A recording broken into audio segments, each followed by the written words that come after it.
What I tried to put across in the story is to try and have the reader get the feeling of what the war was like.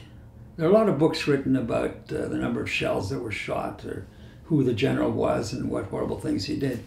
This is not a story like that. It's a story of 4 boys at war during 4 years, and not only being at war, but also in a position of contacting each other, living things together, and very much living things together with their parents. A lot of communication between the war and back home. In fact, an interesting part of this was the 2 privates could write messages which they would give to their lieutenant brother. The brother would pass the messages to his brother who was at the hospital, and the brother in the hospital would put the messages in the Ottawa pouch that would go straight to Ottawa. And my grandmother back in Montreal often knew more about it than what the Gazette knew.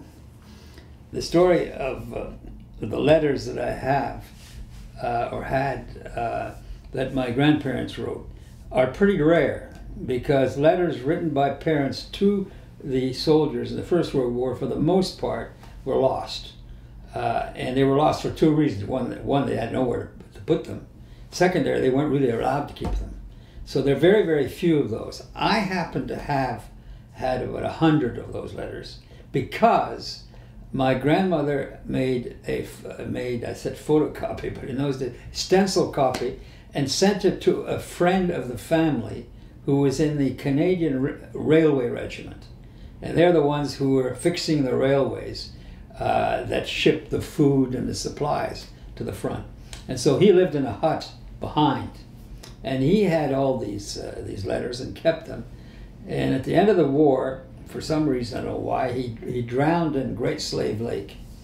And these letters were found in his apartment, and it was given to his sister.